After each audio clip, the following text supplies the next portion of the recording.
Uthi address njani? Ngibuza ukuthi i-address yiyo lebhalwe lana eshoyo ukuthi ungwakephi uze ngulethele impendulo. Usisi wenzilo lo mbuza uthi inzilo yini? Umntwana lo ngene ephejeni lakho umbuza ukuthi ugqoka inzilo yini? Hayibo. Lalela phela nami ngididekile ngitshela ukuthi mhlawumbe umuntu eyisulu ngize ngiyabuza ukuthi ngoba kaziyo ngibona inzuzo lezi. Awu lawo vela khona nganyakwethu usho ukuthi kuyakubuzwa kanjalo nje silangalalini khona ezilile aphinde afake ingwe ngaphezulu noma nje you were trying to be relevant. No, bengiyekho kanjalo kodwa bengimangala ukuthi kwenzakalile ngitshela ukuthi mhlawumbe ama-families alabantu labo mhlawumbe ababulawe labantu. So wangabona kungcono ukuthi uye kwi-inbox kunokuthi ukhulume ngendlela okhuluma ngayo noma nje uze nge-attitude vele. Mina cha shem bengahlekisi ngakho ngoba uma ubheka akukho lokhu bengihleka or bengithuka. Njengoba ungibona ngibhala ukuthi hawu bethi yayizwe leyo nto. Kahle Phela. Ngeke phela ngithi manje ngifunda ugrade R. Mina ngibuze nje umbuzo ngeke lalela ngitshele ngeke ayisho igama lokubhekele ngifakile lapha namuhla yabheka. Ngize ngabuka ufike kanjani iqale ephejini asiqale lapho ukuthi ufike kanjani ephejini? Ephejini ngifike ngokuthi angishobona amafunda ama-comment. Avela ke. Iyadlula indaba idlulile nje indaba. Mayingena le ndaba idlule ifike ithini indaba kuwena? Ifike ithini indaba kuwena? Beyithini indaba ngini? Indaba phela bengilalela ukuthi ikhuluma ngale nto vele ebhizi ngayo TikTok. Angithi indaba ithini? Angiyazi. Umuntu ebekhuluma TikTok noma ngikhuluma noba? Ukhuluma nomuntu okhulume naye TikTok ombuza ukuthi wenziloni la ifakile. Yikho sengithi ngcono ngizokuchazela. Yikho sengithi ngcono ngizokuchazela ukuze mhlawumbe sihlaye sesifunda nenhlonipho ukuthi kunezinto ongaveli uhamba uyimemeza esidlangalaleni. Mhlawumbe ngoba ufundisekanga ngizoyifikela mina ngikuchazele but ke sengiyabona ukuthi kusho ukuthi vele uze ngaye attitude uyasho ukuthi ubona TikTok. Angike ngaba naleyo nkinga othola ukuthi umuntu wakhomenta kahle kimi cha ngiyabona ukuthi offendekile ngalokho kanti mina ngempela uyabona ngithi nje manje kinkinga ukukhatha into ekhulunywayo indaba exoxwayo usuyamthola umnikazi oxoxa leyo ndaba awuthofa indaba ekulethile wena into oyibonile ubheka inzilo yini i-comment yakho what was your at the back of your mind yini ekhona? Okay, into yami besemqondweni ukuthi this person I don't think supposed ngoba ngifundile ama-comment ngabona abantu bethuka ngangabe nandaba ngathi this person was not supposed ukuthi angakhuluma ku-TikTok. But wahlulwa yini ukuya kwi-inbox njengomuntu wesifazane because uyabona ukuthi khona into e-wrong wena ngoku-understanda kwakho awusazileke nge-mentality ne-attitude yama-comments whatever that called you from indaba exoxwayo because ikhona into ekurefere to i-page out of yonke into obungayikhuluma uyala obuza khona ukuthi uzilile insisi with attitude.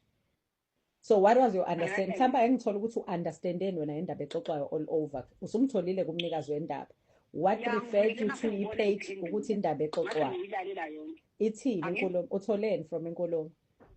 Manje sengibuya ngoba ekuqaleni bengitshela ukuthi mhlambe yilaba abasemeli mhlambe nabo abayizisulu mase sengilalela sengibuya ukuthi normal uyachaza lo sisi kodwa uchaza indaba yamayelana no indaba Mkhwanazi.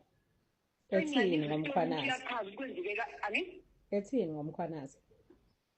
Hayi lo indaba yokuthi umkhwanazi njengoba kwenzeka kanje but beyisho ukuthi usithi naye akekho msula but beyinto ekanjani.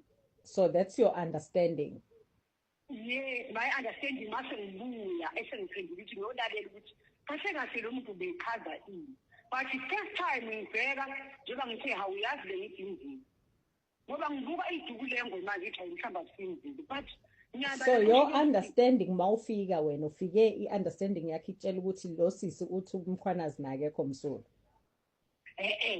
I-understanding yami first time ngitshela ukuthi mhlawumbe isisulu naye omunye umuntu wabulawela maybe the person ngenxa zobugebengu you understand. Wawusuthola phakathi umuntu odefender ngathi mayinkulumo yakhona like defender ngizawu i-defender bani akufanele ibe-defender bani?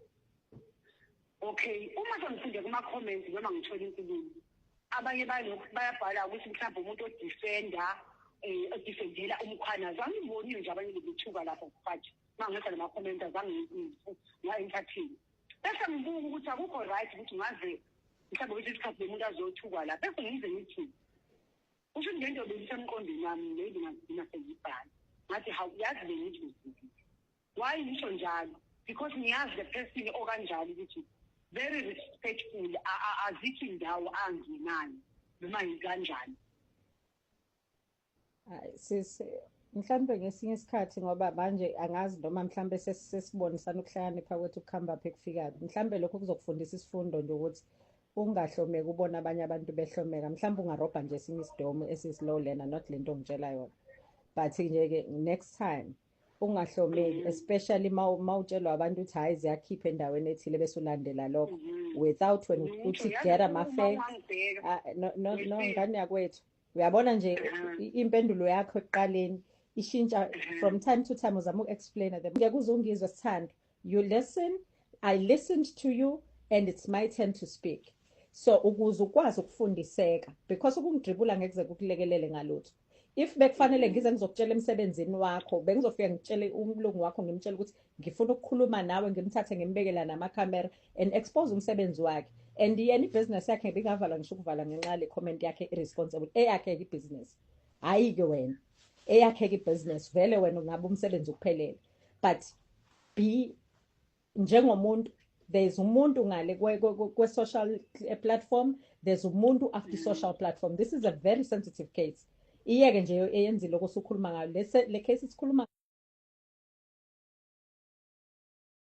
isikhuluma ngayo eyamkhwanazi nosenzo ithinta impilo zabantu kokusiza ukuthi uphinde ubheke i-background yama-comments ami no I was going to expect umuntu ozoxolisa mayenza iphutha but indlela oyidefenda ngayo wena utshengisa mina kusho ukuthi mina isidomu kulento engiyikhulumayo ngoba wena ufike uhlakaniphile uya-understand mawenze mistake uyakutshengisa ukuthi wenze mistake mhlambe nawe ubone wonke umuntu njengoba usho ukuthi ubone ama-comments kusho ukuthi uqale ngama-comments whilst uyakhomenta without listening to me ngoba uthema usungilalelile uqale ngokucomment wagcina ngokungilalela that's wrong ila kufanele usifunde khona-ke sifunde ukuthi uqala ngokulalela you don't judge into from inkulumo yomuntu wesibili because mina ukangizwa ukuthi ngithini still noma usungizwile usangilalele with ama-emotions with the-influence ya wherever la ufike khona as a result i-judgment yakho ayikwazi ukuba sober so kuzokusiza ngelinye ilanga especially because